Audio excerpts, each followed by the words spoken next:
மொத்த சத்தும் இந்த மீன்ல தான் இருக்கு. புற்றுநோய் பாதிப்பை தடுக்கும் மீன். மருத்துவர்கள் ஆய்வில் தகவல். அசைவ உணவுகளில் எந்தவித பாதிப்பும் ஏற்படுத்தாத ஒன்று என்றால் அது கடல்வாழ் உயிரினங்கள் தான். இதில் கடலில் உள்ள மனிதர்கள் சாப்பிட ஏற்கக்கூடியதாக இருக்கக்கூடிய மீன்களில் அபரிமிதமான சத்துக்கள் ஏராளம் உள்ளது. அதில் மிகவும் முக்கியமானதும் புற்றுநோய், இதய நோய், ஆஸ்துமா போன்ற நோய்களின் பாதிப்பை குறைத்து உடலுக்கு வலு சேர்க்கும் மீன்களில் ஒன்றுதான் திருக்கை மீன் இனங்கள்.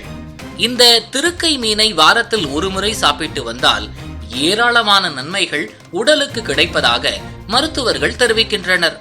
கடல் மீன் வகைகள் ஏராளம் உள்ளது.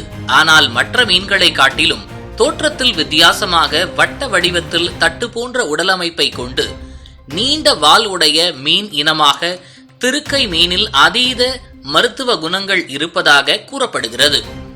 இதில் 500க்கும் மேற்பட்ட வகைகள் இருந்தாலும் தமிழகத்தில் யானை திருக்கை, புள்ளி திருக்கை, மட்டி திருக்கை, சட்டி தலையன், பெருந்திருக்கை, வவ்வால் திருக்கை என 6 வகை திருக்கை மீன்கள் உள்ளன. இதில் மற்ற மீன்களில் இருப்பது போல் முள் இருக்காது, எலும்பு போன்று காணப்படும்.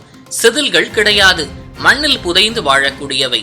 2 கிலோ முதல் 2 டன் கிலோ வரையிலும் இந்த மீன்கள் இருக்கும் என மருத்துவர்கள் தெரிவிக்கின்றனர். இதன் வால் உடலை விட பெரியதாகவும் அதில் நுண்ணிய முட்கள் இருக்கும். அதனை வைத்து எதிரிகளை வேட்டையாடும் என்றும் கூறப்படுகிறது. திருக்கையின் மருத்துவ குணங்களை மருத்துவர்கள் சொல்வதை கேட்டால் வாய் பிளக்கத்தான் செய்கிறது. அவ்வளவு சத்துக்கள் இந்த திருக்கை மீன்களில் ஒளிந்துள்ளது. இந்த மீனில் ஒமேகா 3 மற்றும் vitamin B1, B2, B6, B12 மற்றும் வைட்டமின் C, D போன்ற சத்துக்கள் உள்ளதால் புற்றுநோய், ஆஸ்துமா, நீரிழிவு, இதய நோய் போன்ற நோய்கள் வராமல் பாதுகாக்கிறது. ஹீமோகுளோபின் பிரச்சனையால் ஏற்படும் தலைமுடி உதிர்வை குறைக்கும் கால்சியம் சத்து உள்ளதால் எலும்பிற்கு வலு சேர்க்கிறது. கர்ப்பிணிகளின் மனச்சோர்வை குறைத்து முதுகுவலி ஏற்படாமல் இருக்கவும் தாய்ப்பால் அதிகம் சுரக்கவும் இந்த மீனை சாப்பிடலாம் என மருத்துவர்கள் பரிந்துரை செய்கின்றனர்.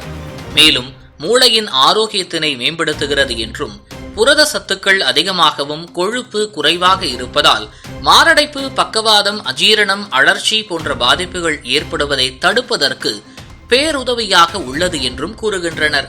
கண் பார்வை பிரச்சனைகள் ஏற்படாமல் இருக்க இந்த மீன் உதவுகிறது. உடலில் உள்ள கெட்ட கழிவுகளை வெளியேற்றி உடலுக்கு வலு சேர்ப்பதிலும் மூட்டு வலி, இடுப்பு வலி, முதுகு வலிகளையும் இந்த திருக்கை மீன் சரி செய்கிறது. சிறிய வகை திருக்கைகள் உள்ளூர் முதல் வெளிமாவட்டங்கள் வரை விற்பனை செய்யப்படுகிறது. டன் கணக்கில் வரும் பெரிய திருக்கை மீன்கள் வெளிநாடுகளுக்கு ஏற்றுமதி செய்யப்படுகிறது. திருக்கை மீனை பொரித்து குழம்பு வைத்து புட்டு செய்து சாப்பிடுவார்கள். கருவாடுகளாகவும் மாற்றி மேற்கொண்ட உணவுகளை சாப்பிடுவார்கள். இதன் சதைகள் சற்று கடினமாக இருப்பதால் உணவுகள் சமைக்க சற்று நேரமாகும் என மீனவர்கள் தெரிவித்தனர். இருந்தபோதிலும் அனைத்து வகையான உடல் சார்ந்த பிரச்சனைகளுக்கு தீர்வு காணுவதில் இந்த திருக்கை மீன் முக்கிய பங்கு வகிக்கிறது என்றே சொல்லலாம். இது போன்ற முக்கிய நிகழ்வுகள், அரசியல் தகவல்களை ஆழமாக மாறுபட்ட கோணத்திலும் அறிந்து கொள்ள மறக்காமல் பாரத் மெயில் 24 பக்கத்தை பின்பற்றிக் கொள்ளுங்கள். உங்கள் ஒவ்வொரு ஆதரவும் இது போன்ற பல நிகழ்வுகளின் பின்னணியை அறிய உதவும்.